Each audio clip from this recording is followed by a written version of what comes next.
Ես ուզում եմ հիշեցնել 2018 թվականի Նիկոլ Փաշինյանի ելույթը Հանրապետության հրապարակում, երբ որ բոլորիս հրապարակավ խոստացավ, որ ժողովրդի թիկունքում ոչինչ չի անելու, որ Արցախի հարցում ցանկացած իրավիճակ զեկուցելու է ժողովրդին։ Եվ հիմա ստացվում է, որ նա ժողովրդի թիկունքում իրականացնում է գործողություններ, որոնց արդյունավետության մասին մենք ունենք առնվազն լուրջ կասկածներ։ Ունենք կասկածներ, քանի որ Նիկոլ Փաշինյանը խաղաղության պայմանագրում մեր գործընկերներն են նաև որոշ մասը ծանոթացել այդ պայմանագրի նախնական տեքստին, որևէ կետ այնտեղ չկա գերիների վերադարձի մասին։ Այսինքն ինչ խաղաղություն ենք հաստատում մի երկրի հետ, որը շարունակում է պատանդարված պահել Հայաստանի քաղաքացիներին, Արցախի ռազմաքաղաքական ղեկավարությանը եւ ավելին նրանց յուծում կտանքների է ենթարկում Բաքվի բանտերում։ Սա նշանակում է, որ Նիկոլ Փաշինյանը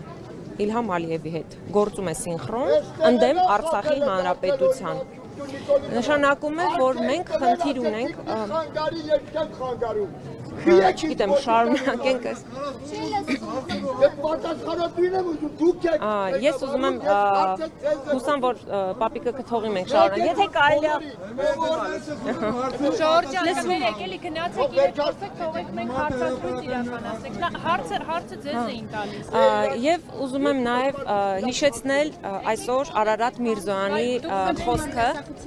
Միրզոյանի խոսքը, որ ասում է մենք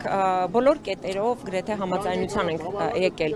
Այդ կետերի մեջ արդյոք մտնում է այն ներքին գործը, որը որ Նիկոլ Փաշինյանի իշխանությունը համարում էր սահմանադրության փոփոխություններ նկատի ունեմ, ասում էին դա մեր ներքին գործն է։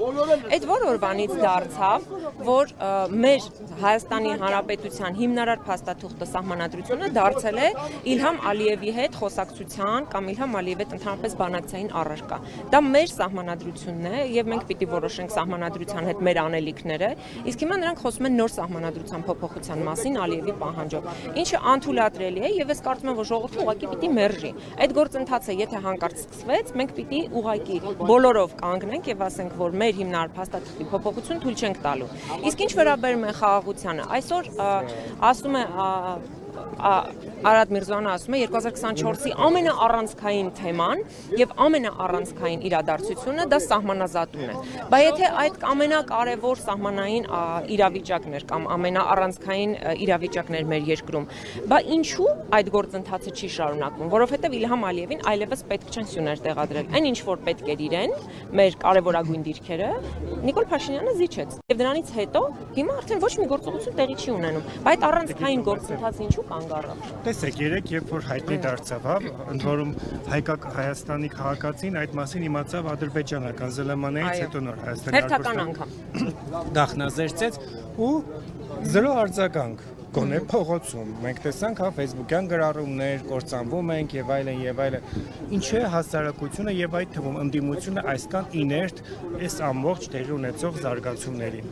Ես ուզում եմ ասել, որ այնուամենայնիվ այսօր այստեղ հավաքված քաղաքացիները իրենց ըմբոստությունն են արտահայտում եւ խոսում են այդ մասին։ Ես որ գալիս էի, կառավարության դիմաց մարդիկ էին հավաքված, իրենց ըմբոստությունն են արտահայտում։ Բայց ցավոք սրտի, հարգելի լրագրողներ, մենք ունենք իրավիճակ, որ տարբեր հարցումներով Հայաստանի բնակչության մոտավորապես 70%-ը անտարբեր է ամեն ինչի նկատմամբ։ Քաղաքական գործընթաց կլինի, ընտրական գործընթաց որպես քաղաքական գործընթացի ենթաբաժին, այս մարդիկ չեն հետաքրքրում։ Եվ այո, մենք այստեղ խնդիր ունենք։ Եվ սա համընդհանուր խնդիր է, որը որ մենք պետք է բոլորով լուծենք։ Եվ լրագրողները, եւ մենք, եւ բոլոր իրավիճակներում մենք պիտի կարողանանք մարդկանց բացատրել։ Ես կարծում եմ մարդկանց ցասումը շատ մեծ է եւ իսկապես մարդիկ մերժում են եւ հուսամ որ կգա նաեւ դա ինչ որ ձև արտահայտելու եւ այդ արտահայտչամիջոցը գտնելու տարբերակը։ Ես շատ մեծ հույս ունեմ, որ իսկապես մենք Նիկոլ Փաշինյանի այդ խաղաղության օրակարգը, որը լինելու է միայն թղթի վրա, մենք արդեն այդ մերժումը կունենանք։ Ու նաեւ մի բան նկատեմ, ներողություն, շատ կարճ։ Նիկոլ Փաշինյանը եւ Իլհամ Ալիևը նույն փաստաթղթի մասին, խաղաղության համաձայնագրի մասին, թեպետ անունը համաձայնություն է, համաձայնագիր է, այդ համաձայնագրի մասին խոսում են տարբեր ձևերով, այսինքն մենք ունենալու ենք մի փաստաթուղթ, եթե դա իսկապես կնքվի երկկողմանի, որ ունենալու է մեծ անհասկացվածություն։ Այսինքն Նիկոլ Փաշինյանը նույն թուղթը կարդում հասկանում է մի բան, Իլհամ Ալիևը նույն փաստաթուղթը կարդում հասկանում է մի բան։ Եվ այստեղ մենք շատ լուրջ խնդրեմ ենք ունենալու ապագայում դրա իմպլեմենտացիայի հարցում։ Հասկացվածության խնդիր կա նաև Փաշինյանի սատելիտների շրջանակում Արայիկ Հարությունյանը 3 ձոներքեր նվիրել այս համաձայնեցված փաստաթղթին, ասում էր միակը Փաշինյանն է, որ չվախեցավ գնալ խաղաղության գործընթացի Հայեր ջան դուխով։ Դե միակը Փաշինյանն էր, այո, որ նաև մեր սահմաններում հանձնեց մեր տարածքը Տավուշի մարզում։ Միակ Փաշինյանն էր, այո, եզակի լիդեր էր, որ Սյունիքի մարզում Վաղարշակ Հարությունյանի ստորագրությամբ հանձնեց տարածքներ, այսինքն շատ հարցերում մենք կարող ենք հիմա ասել, որ իրոք միակն է եղել, բայց այն միակ համարձակը չէ, որ պահպանում է Հայաստանի Հանրապետությունը, եւ այն համարձակ միակը չէ, որ Արցախի Հանրապետությունը պահպանել է հայկական։ Բայց ասում են խաղաղության այլընտրանքը պատերազմն է, եթե չեք ուզում։ Դե բայց ով չի հասկանում, որ խաղաղության այլընտրանքը պատերազմն է։ Մենք հասկանում ենք, բայց մենք պատերազմը, եթե չենք ուզում կամ եթե մերժում ենք այդ պատերազմը, ապա ինչի գնով։ Այդպես որ լինի, մենք կարող է այսպես գան այս հատվածը ասեն, այսքան հատվածում դու պիտի ապրեք, այսինքն մենք պիտի հասկանանք, չէ, որտեղ պիտի լինի ընդվզումը, որտեղ պիտի լինի համաձայնությունը, այսինքն խաղաղություն ինչի դիմաց, խաղաղություն, որ մեր գերիներին այնտեղ խոշտանգեն, մենք այստեղ հասենք դուխով, սա է խաղաղության բանաձևը Նիկոլ Փաշինյանի կառավարության պատկերացրած։ Իսկ բանակցվող խաղաղության հանգուցալուծումը խաղաղությունն է, թե էլի պատերազմը։ Ես չեմ հավատում խաղաղության, որովհետև ես հետևում եմ Իլհամ Ալիևի խոսքերին եւ հետևում եմ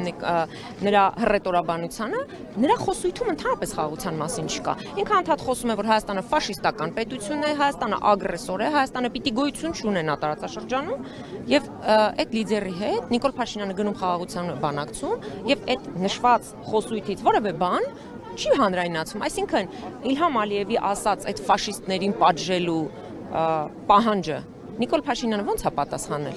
Ինչ պատասխան ունենք մենք չգիտենք, բայց մենք գիտենք մի բան, որ Իլհամ Ալիևը չի ձգտում խաղաղության, ակնհայտորեն նա ցույց է տալիս, որ չի ձգտում խաղաղության, ու մենք սա պիտի բոլորս հասկանանք, եւ կարծում եմ Նիկոլ Փաշինյանն էլ շատ լավ հասկանում է, բայց թե ինչու է մտել այս գլոբալ process-ի մեջ եւ փորձում դատարկ թուղթը ներկայացնել որպես խաղաղության փաստաթուղթ, ես չեմ կարողանում դրա գաղտնիքը հասկանալ։ Երևի թե Մանեթ Անդելյանի ասածն էր, որ նա ամեն գնով պահում է իշխանությունը։